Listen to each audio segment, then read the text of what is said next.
On Sunday afternoon, final confirmation arrived that Abu Obeida, the notorious chief spokesman of Hamas, who also incited for terrorism against moderate Arab governments in this region for years, had been eliminated.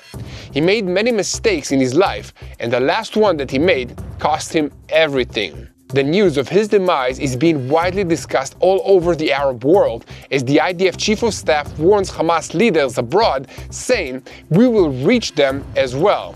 And meanwhile, new details are emerging of a plan to try and motivate Gazan residents to voluntarily depart from the Gaza Strip. Will Trump's plan to establish a Riviera in the Gaza Strip be implemented? What about another priority that the president has, to establish a security agreement between Israel and Syria? We'll tell you what we know so far about all of this. To the south, in Yemen, chaos is raging following Israel's humiliation of the Houthis by wiping out their senior leadership in an airstrike on their meeting last Friday. The Houthis now feel pushed into a corner and are threatening revenge, forcing Israeli officials to increase their personal security details. Finally, are we on the verge of another round against Iran? The decision must be made soon, as the Iranian regime is on the verge of collapse and chaos is on its way. Welcome to Boots on the Ground. I'm your host Yair Pinto, bringing you all the truth about what is happening in Israel. We are moving closer to the IDF takeover of Gaza City, but there are voices calling for the offensive to be delayed and consideration given to the deal that Hamas had already agreed to. And meanwhile, IDF Chief of Staff Lieutenant General Eyal Zamir signals to the surviving Hamas leadership that they are in the crosshairs. And in related news, we have new details on the voluntary departure plan for Gazan residents and the discussions that are being held about the plan of the United States President to rebuild Gaza as a Riviera of the Middle East.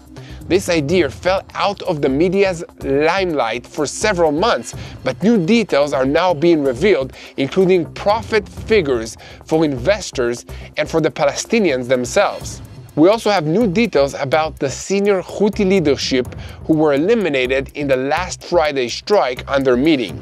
The pro-Iranian militia government, whose heads were terminated in the strike, was established only in August of last year and promised change and construction. In practice, the minister turned schools into terror summer camps, banned English studies, neglected the health system, and doubled taxes while residents went hungry.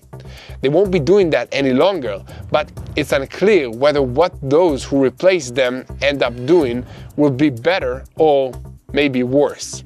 And on that note, despite the blow to the political leadership, the senior figures of the organization who survived continue to threaten revenge against Israel while making no announcement about any plans that they might have to improve the lives of the ordinary people of Yemen. And speaking of regimes that never do anything to improve the lives of their own people, the situation just keeps getting worse in Iran, and the Ayatollah regime is responding by increasing the number of arrests and executions of those that it accuses of treason and collaboration with Israel.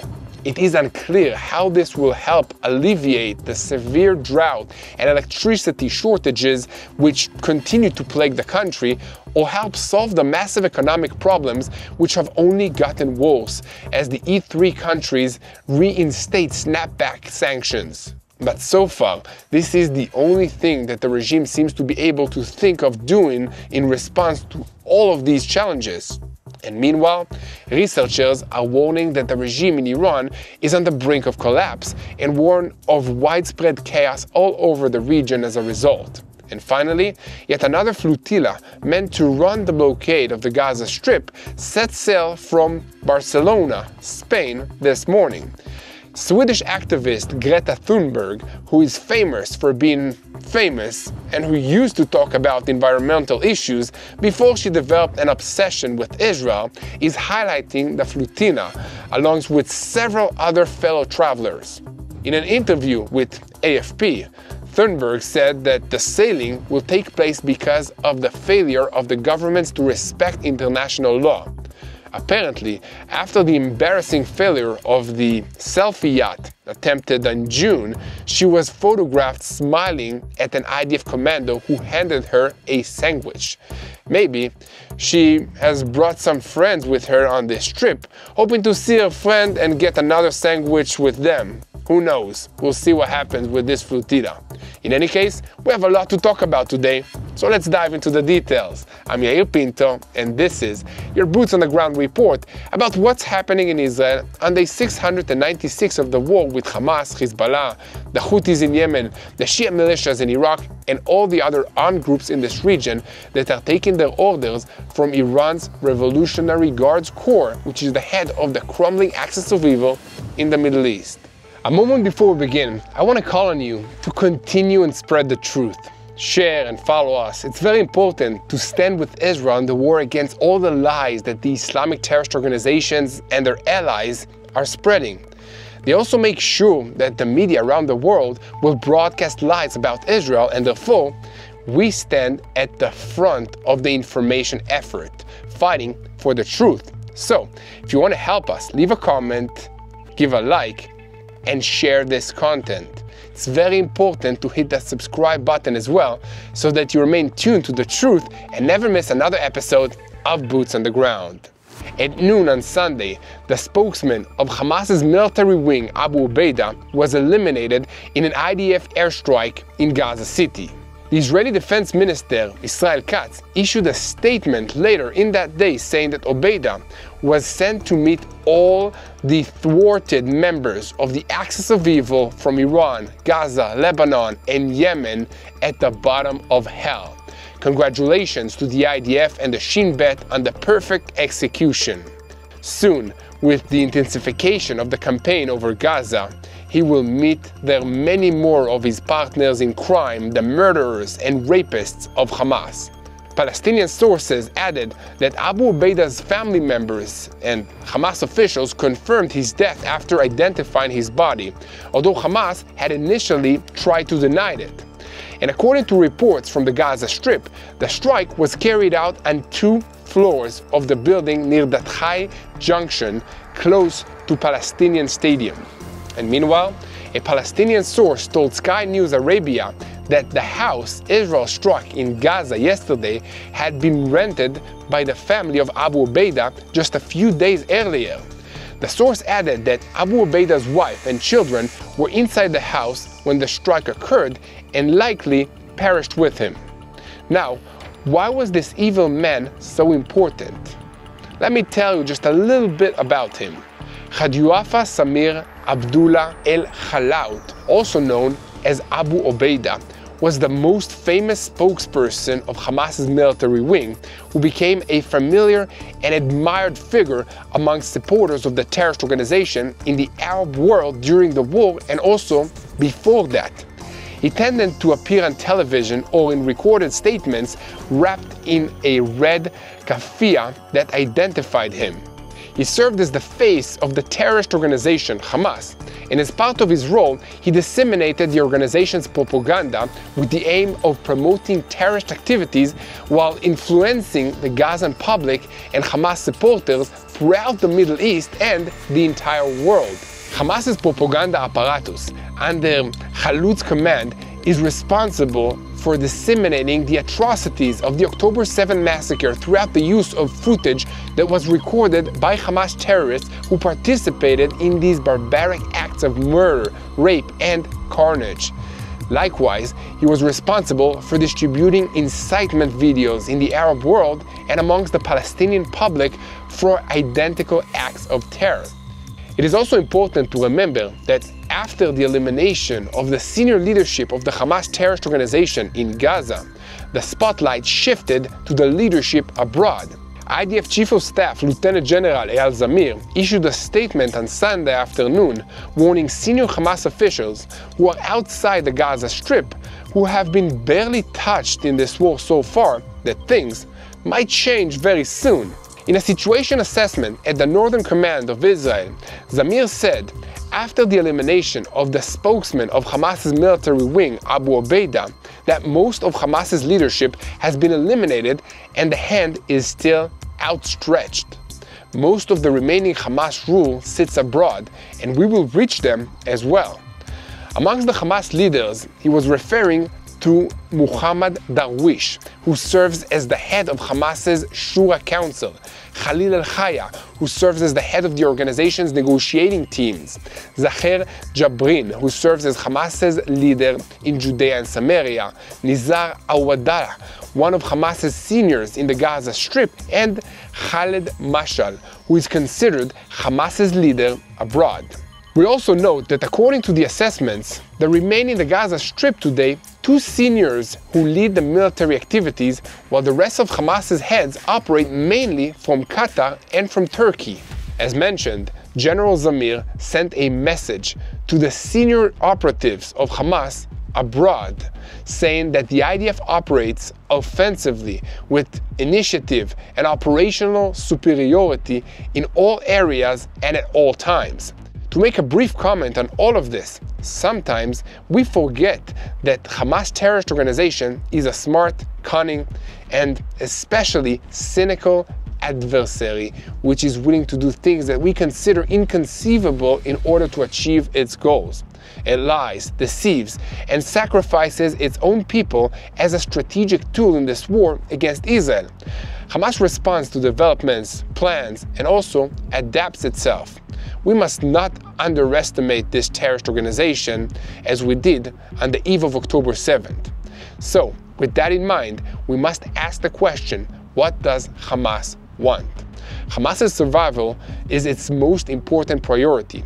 If they manage to not be completely wiped out by Israel in this war, they will claim that as a great strategic victory, a victory that will be remembered in history. For that to happen, Hamas does not need any battlefield accomplishments, and it does not even matter for them how many Gazans will die, including their own operatives, as long as there is one single Hamas gunman still standing on his own 2 feet with a green headband in place and some kind of weapon in his hands. When this is over, Hamas will say that they have won this war, and what's worse, they'll even believe it themselves. In addition, a cessation of fighting, while it holds even a single Israeli hostage, is a double and multiplied victory for this terrorist organization.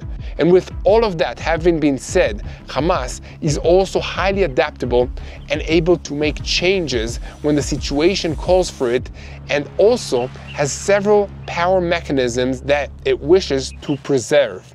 For example, why does Hamas insist on stopping the Gaza Humanitarian Foundation from distributing the aid in the Gaza Strip and returning to the old mechanisms?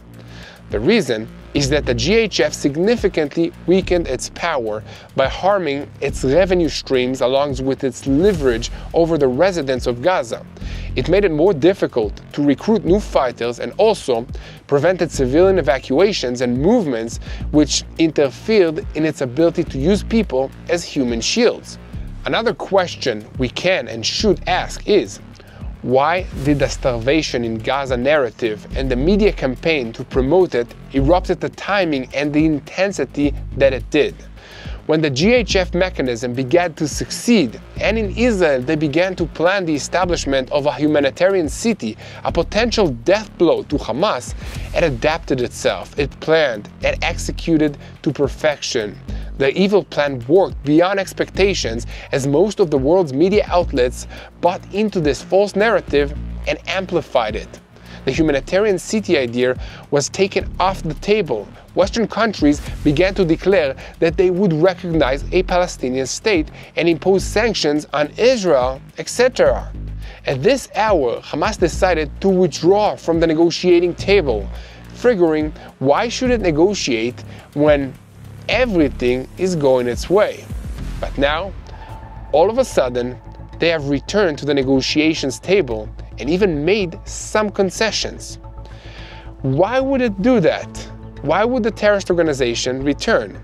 Well, when it seems there was an Israeli determination to continue fighting and achieve our goals by force, if not by dialogue, it adapted itself and returned to the table with the answer that it gave, tending to preserve the mechanisms of power in its hands. Even if it gives up some hostages, it will leave enough to achieve its goals to fairly similar extent to have a picture of victory at the end of this war. Also, Hamas sees a ceasefire as an opportunity to booby-trap the routes that the IDF will need to take over in the next offensive, to recruit new fighters, to build and to prepare anew. It is perhaps an opportunity to stop the Israeli momentum, to apply additional pressure on Israel from within and without, to isolate it, to weaken it, and of course, most importantly, to reach the end of the war with hostages in its hands and to continue to receive enormous sums of international aid that will help it rebuild the entire extensive military array it had and even more. Apparently, the only way to destroy such a murderous terrorist organization is by completely crushing it and taking away everything that is important to it, discrediting its ideology and using overwhelming force to discourage and deter anyone else who thinks of committing crimes like those that Hamas committed. In any case, here at TBN Israel, we will continue to spread the truth, so guys, share and follow us, and most importantly, do not forget to hit that subscribe button so that you never miss another episode of Boots on the Ground. And guys, speaking of boots on the ground, I want to tell you a little bit about an outfit that everyone in Israel depends on to have their boots on the ground when anything goes wrong. We've seen how fast things can change here in Israel. One moment it's calm, and the next, rockets are falling, sirens are blaring, and people are running to seek shelter. The war with Iran may have cooled down for now, but no one here is pretending that it's over. The threats haven't stopped, they've just shifted. And that's why Magen David Adom is already preparing. While the headlines move on, the restocking, buying more ambulances, checking gear, running drills, and training new medics. That's because when the next call comes, and it will come, they need to be ready, usually without much warning and no second chances, just seconds to act. And here's the truth, they cannot do it without your support. It takes resources including ambulances, medical supplies, protective vests, and the funding to train teams before lives are on the line. So guys, if you've ever wondered, what can I do? This is it. Go to savelifeisrael.com. Again, that's savelifeisrael.com and help keep Magen David Adom ready for what's next. Because when others are running away, they're already on their way to save lives. And now, before we continue to the elimination of the senior leadership of the Houthi movement in Yemen, I want to say a few words about the recent publication by the Washington Post newspaper, which revealed additional details about the post-war plan for the Gaza Strip in a report on Sunday. These details are part of an ongoing discussion within the Trump administration and is based on President Donald Trump's determination to take control of Gaza. The general idea of the plan, that still does not include publicly released details on specific items, was announced on February this year, but since then, interest in the issue has declined. However, according to the report, the plan proposes to turn Gaza into a Riviera area that is operated by the United States for at least 10 years, during which it will undergo a transformation into glittering tourist site and a center of advanced manufacturing and technology, and it is still being discussed. The document presents a scenario of at least temporary evacuation of the entire population of Gaza, more than 2 million people, and also speaking of voluntary departure to another country or a transfer to another secured area inside the Gaza Strip during the reconstruction period. Likewise, landowners will be offered a digital token by the trust fund in exchange for rights to the redevelopment of their property in Gaza, a token that could be redeemed to finance a new life elsewhere or converted into the future into an apartment in one of the 6 to 8 L-based smart cities that will be built in the Gaza Strip. Any Palestinian who chooses to leave will receive a $5,000 cash grant and subsidizes that will cover 4 years of rent elsewhere, as well as food for a year. The plan estimates that each person who leaves Gaza will save the fund $23,000 compared to the cost of temporary housing and what it calls life-saving services in the security zones where those who remain will stay. The plan's name is the Gaza Reconstruction, Economic Acceleration and Transformation Trust, or Great Trust, developed by some of the same people who established and operate the Gaza Humanitarian Fund, GHF, supported by the United States and Israel, and now distributing food inside the Gaza Strip. The financial planning was done by a team that at the time worked for Boston Consulting Group, a financial service company. And according to the Washington Post, the White House referred questions about the plan to the State Department, which refused to comment. Meanwhile, BCG said that the work on the trust was not explicitly authorized, and the 2 senior partners who led the financial model were subsequently fired. And furthermore, President Trump held a meeting at the White House last week to discuss ideas on how to end the war and what will come afterwards.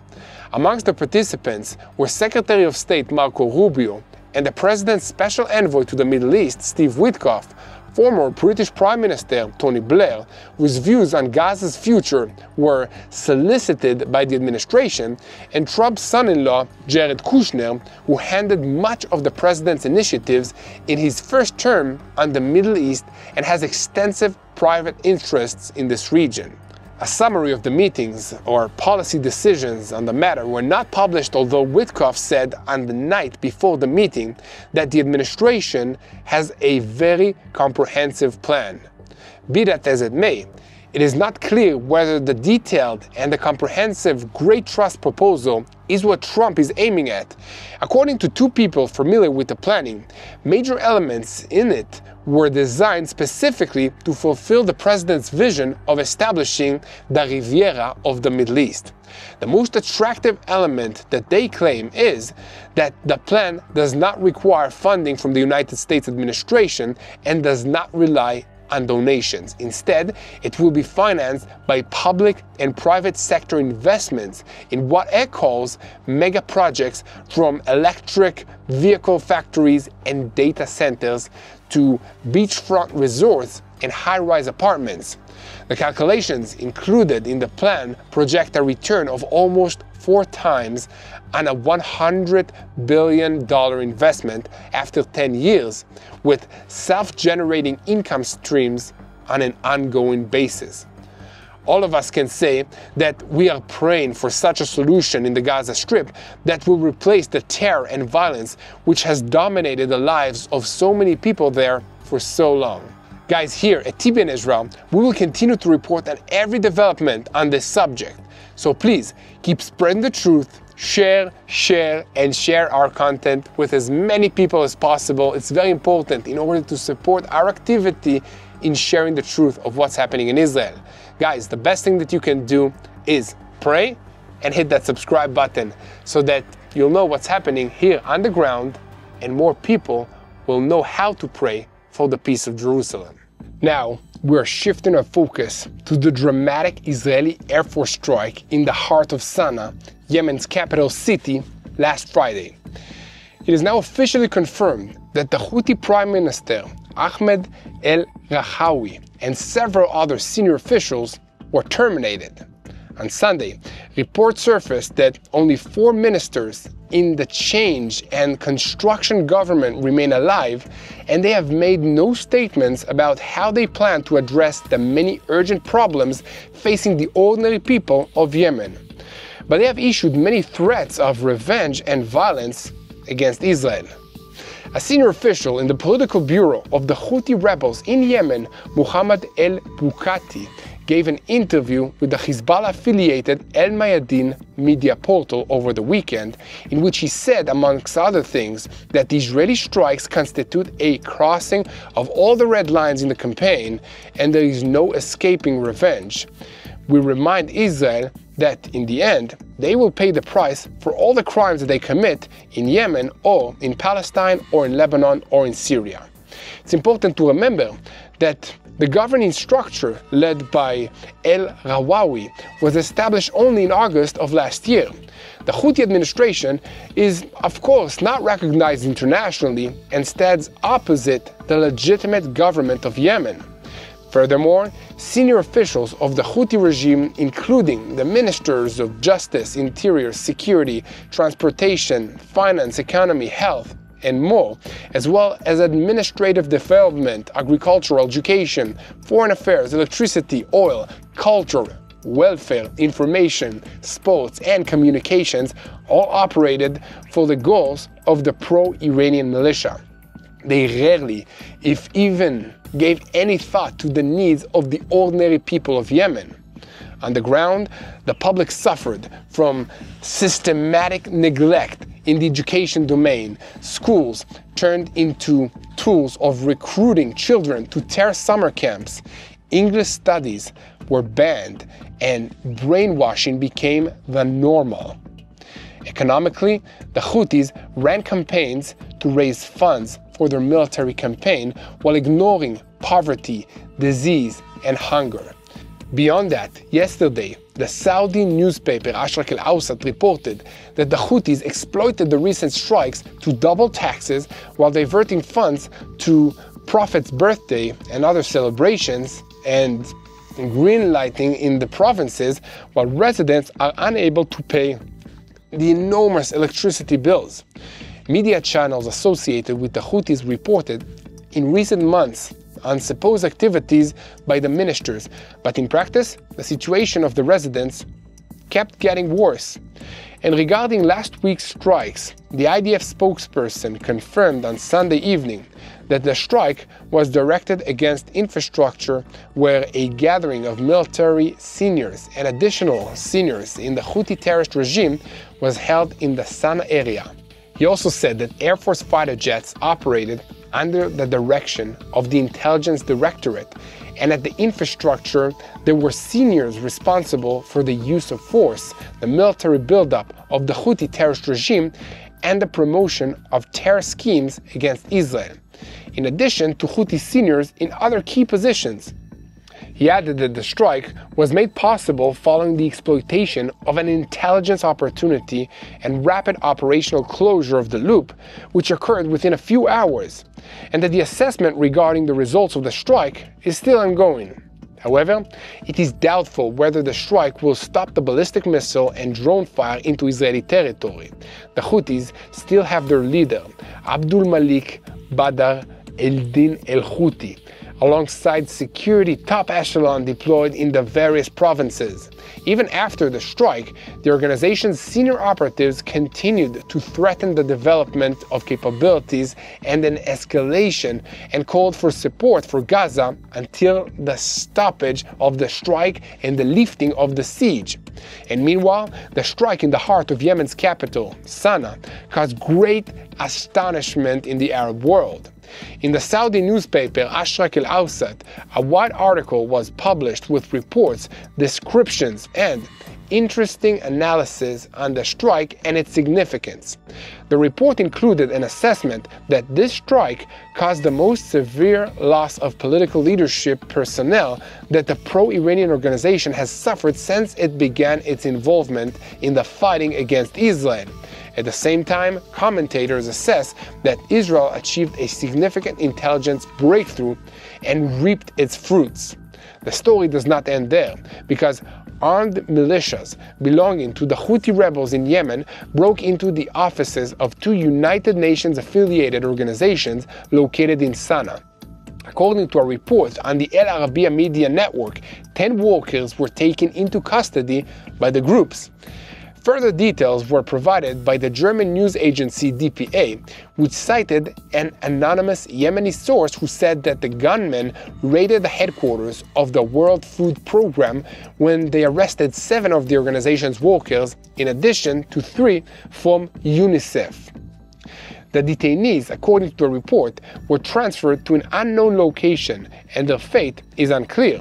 The Houthis have not yet published an official explanation for the action or a statement on the arrests, and the reasons for the raids also remain unclear. However, this is not the first case in which the Houthis have arrested United Nations workers, some of whom are still imprisoned in the organization's jails. The Houthis tend to accuse employees of international organizations and the United Nations of spying for the United States, accusations that receive harsh criticism from the international community. In this case, the timing of this arrest is obviously suspicious, coming so soon after the Israeli strikes on the Houthi leadership. But there is another tragic dimension to all of this, and that is because the new arrests constitute another blow to humanitarian aid activity in Yemen, a country that has been in a severe humanitarian crisis for years. The World Food Programme and UNICEF work to alleviate the suffering of millions of Yemens who are in extreme poverty and hunger, and the harm to the activity of aid organizations could worsen even more the difficult humanitarian situation in the country, which is already considered one of the most severe humanitarian crises in the world. Back home in Israel, we are bracing for what is sure to be an angry response to the Houthis to the loss of their senior leadership. Israeli officials have reportedly increased their personal security details in response to threats that they will be targeted. And beyond that, it is obvious that we can expect the Houthis to resume their ballistic missiles and drone attacks on Israel as soon as they have the ability to begin firing again. And according to intelligence assessments, they are currently running low on ammunition, and they need to be resupplied by Iran. Maybe the Iranians will have trouble sending more missiles to the Houthis amidst all of their domestic troubles, but maybe not. Here at TBN Israel, we will keep a close watch on all of these developments in this area and bring you the latest reports. And we ask you to continue and support us by sharing our videos on YouTube, following us on social media, and above all, click on the subscribe button if you haven't already so that you never miss another episode of Boots on the Ground. And now, we're shifting our focus to Prime Minister Benjamin Netanyahu, who addressed the nation on Sunday evening. His comments mainly focused on operational plans for the upcoming maneuvers in the Gaza Strip, but also touched on documents that were recently linked to the media that seem to indicate some in the defense and the intelligence echelon believe that Operation Gideon's Chariots failed to achieve its goals. When asked what his response is to all those who say there are hardly any achievements in the war, the Prime Minister replied, "I say that such people are delusional. Only in the last 24 hours we eliminated one of Hamas's seniors. A few days ago we eliminated most of the shadow government of the Houthis. In Lebanon we strike every time Hezbollah tries to rise its head. In Syria we acted militarily a few days ago, but I will not elaborate on that. A few weeks ago we removed the greatest threat to the existence of the State of Israel since its establishment. We dealt very harsh blows to Iran's nuclear program and to its plans to produce 20,000 ballistic missiles in order to rain down on Israel's cities. But there are those who say there are no achievements. They do not have one achievement. The only achievement that these people have and want is the toppling of the government, but that will not happen.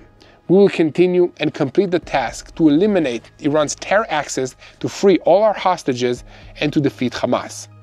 And guys, here at TBN Israel, we ask you to keep spreading the truth, share and follow us. Stand with Israel and fight with us against the campaign of lies that is being spread around the world. The same ideology that advocates for murder, rape, and religious coercion is trying to take over the West, and it is making use of the traditional media to further that agenda. So, help us spread the truth, send our content to as many people that want to know what's happening in Israel, and make sure to hit that subscribe button so that you never miss another episode of Boots on the Ground. Now, we are shifting our focus to the Islamic Republic in Iran, which is on the verge of collapse, but which might want to go down fighting. Guess against who? Israel. After almost 2 years of war on 7 fronts, Israel is facing a month of decision in September, when the consequences of many decisions that have been made and even more decisions that were not made, both here in Israel and in various other countries around the world, will come together and force a breakthrough one way or another. In other words, pressure is building in several areas, and something simply has to give. These days, when it again appears that the threats of war are active and intensifying, even those that we thought were behind us continue to challenge and require maintenance of the military achievement in the absence of any other solution.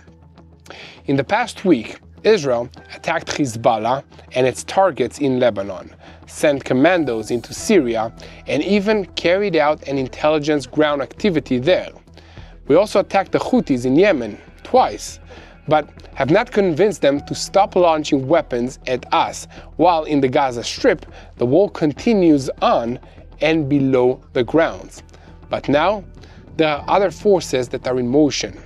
The decision of the 3 major European powers to activate the snapback mechanism for sanctions on Iran and bring it to the Security Council by the end of September puts the Ayatollah regime that rules in Tehran in a situation in which it will no longer be able to drag its feet in the negotiations on the nuclear agreement. However, it might also decide to distract everyone from all of that by launching yet another round of hostilities against Israel.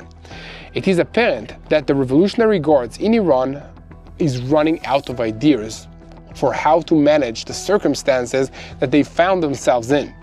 They have no solution to the terrible economic conditions, water and electricity shortages that the Iranian people are suffering from, so they're doing the only thing that they know how to do.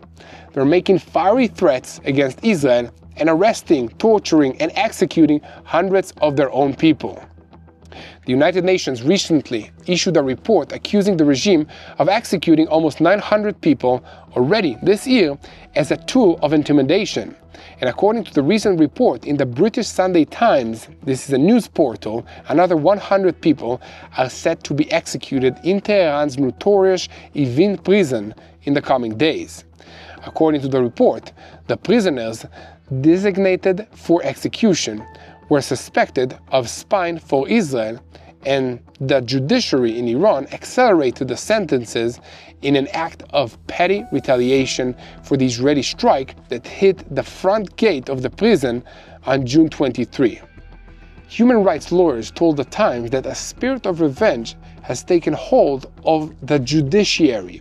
Likewise, the lawyer noted to the newspaper that some of the prisoners who have been accused of spying for Israel were initially imprisoned following participation in pro-democratic demonstrations, but now were sent to their deaths for espionage. He also noted that the judiciary approved the executions quickly and without due process, saying they are sent to their deaths without any evidence against them, basing this only on fabricated files by security personnel and confessions that are extracted under torture. And despite all of this, precisely on the day after the memorial ceremonies for October 7th, the United Nations is planning to appoint an Iranian representative to the Advisory Committee on Human Rights.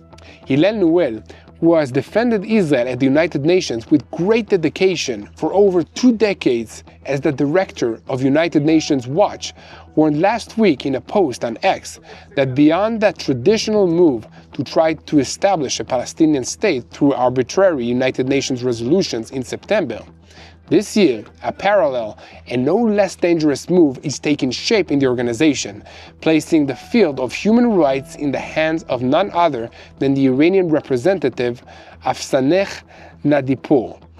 He went on to list details of Nadipour's career, including accusations of her involvement in 2 political assassinations of Dutch citizens during her time as Iran's ambassador to the Netherlands. Naur added, "We call on Antonio Guterres, Volker Turk, and all member states to denounce and oppose this atrocity. Choosing the Islamic Republic of Iran to guard women's rights is tantamount to choosing Dracula to be in charge of a blood bank. It sends a message that the United Nations scorns women around the world whose rights have been violated. It is a dark day for human rights. Here at TBN Israel, we will continue to report on every development in these matters so that you will know how to pray. And we ask you guys to keep standing with Israel. When you pray, make sure to make it personal. Pray for an IDF soldier that is preparing to enter the Gaza Strip.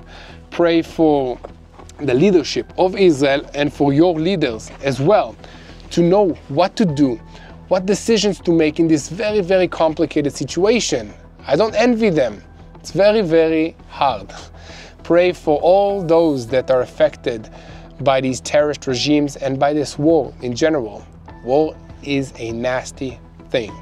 Pray for all the innocent lives that have been lost and for their families. Keep praying for the peace of Jerusalem.